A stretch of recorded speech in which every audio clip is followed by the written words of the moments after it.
શિક્ષણ વ્યવસ્થામાં કેટલા લોચા હોય છે આપણે જોયું જ છે। છાશવારે ખાનગી શાળા સંચાલકોના પાપે વિદ્યાર્થીઓને ભોગવવાનો વારો આવે છે, આપણે હર હંમેશ જોયું છે। ત્યારે અમદાવાદની 35 શાળાઓમાં ભણતા વિદ્યાર્થીઓનું ભણતર અધ્ધરતાલ છે, પણ આવું કેમ થયું? 35 શાળાઓમાં ભણતા વિદ્યાર્થીઓનું ભણતર કેમ હાલ અટકી પડ્યું છે? કોના પાપે ભણતર બગડી રહ્યું છે? આવો બતાવીએ।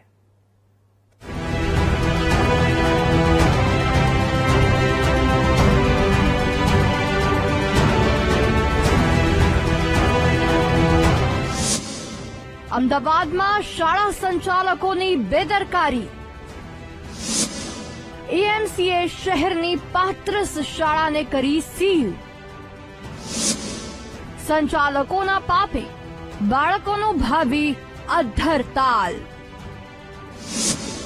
સ્કૂલ સંચાલકોની સજા બાળકો ભોગવશે। અમદાવાદ જેવા મેટ્રો સિટીમાં પણ તંત્રના નિયમોનો ઉલાળ્યો કરનારા બેઠા છે, જેને નીતિ નિયમો સાથે જાણે કોઈ લેવા દેવા જ નથી। તેમને માત્ર ને માત્ર પોતાના સ્વાર્થમાં જ રસ હોય છે। અમદાવાદની સ્કૂલના સંચાલકોના પાપે વિદ્યાર્થીઓને ભોગવવાનો વારો આવ્યો છે। બીયુ પરમિશન ન હોય તેવી 35 સ્કૂલને અમદાવાદ કોર્પોરેશને સીલ કરી નાખી છે, જેનાથી હજારો વિદ્યાર્થીઓના શિક્ષણને માઠી અસર પહોંચી છે, જેના લીધે વાલીઓમાં રોષ જોવા મળી રહ્યો છે। સંચાલકોએ પહેલા બીયુ પરમિશન લીધી નહીં, એ ભૂલ એમની છે, અને કોર્પોરેશનના અધિકારીઓ પણ પૂરેપૂરું ચેકિંગ કરવું જોઈએ। નવી બિલ્ડિંગ બને ત્યારે એ પણ પૂરી તપાસ થઈ નથી, એના કારણે સંચાલક અને કોર્પોરેશનના અધિકારીઓના કારણે જે સ્કૂલોને સીલ મારવા પડ્યા ના છૂટકે, એનાથી બાળકોનું ભવિષ્ય બગડી રહ્યું છે।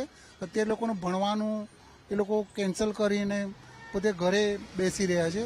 તો એજ્યુકેશન નાના બાળકોનું ખૂબ મહત્વનું છે, એને તમે આવું કેન્સલેશન એકદમ અર્જન્ટલી કરી દો એ વ્યાજબી નથી। એટલે આના માટે કોઈ વચ્ચેનો રસ્તો ઝડપથી કાઢવો જોઈએ।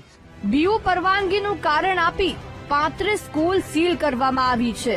સ્કૂલ સંચાલકોની લાલિયાવાડીથી પ્રી સ્કૂલના 850 થી વધુ બાળકોનું શિક્ષણ હાલ બગડ્યું છે।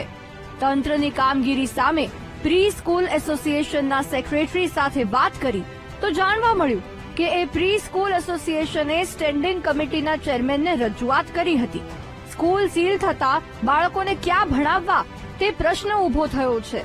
શાળા સંચાલકોએ બીયુ મેળવવા માટે સમય માંગ્યો છે, અને અમે લોકો એવું પણ નિવેદન કર્યું છે, સર એટલીસ્ટ જ્યાં તમને એવું લાગે છે કે જ્યાં બીયુ નથી યા કાંઈ પ્રોવાઈડ નથી કરી શકતા, તો એમને એક એકેડેમિક ટર્મ ખતમ કરવા સુધીનો ટાઈમ આપો।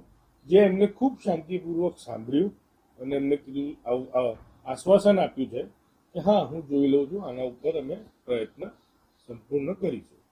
સ્કૂલ સીલ થતા વાલીઓ મૂંઝવણમાં મુકાયા છે। વાલીઓ કહી રહ્યા છે કે ફી લઈ લીધી પણ જવાબદારી ન નિભાવી, બાળકોનું ભણતર બગડ્યું છે। લોકો કહી રહ્યા છે કે સ્કૂલ સંચાલકોએ નિયમ પ્રમાણે સર્ટિફિકેટ લીધા હોત તો બાળકોને હેરાન થવાનો વારો ન આવ્યો હોત। સાથોસાથ લોકો કોર્પોરેશનની પણ બેદરકારી હોવાની વાત કહી રહ્યા છે કે જ્યાં સુધી બિલ્ડિંગ ઊભું થાય ત્યાં સુધી બીયુ યાદ નથી આવતું અને અધવચ્ચે કાર્યવાહી કરે છે। ત્યારે આગળ શું થાય છે તે જોવું રહ્યું। કેમેરામેન પ્રવીણ વાઘેલા સાથે દીપક સોલંકી, વીટીવી ન્યૂઝ, અમદાવાદ।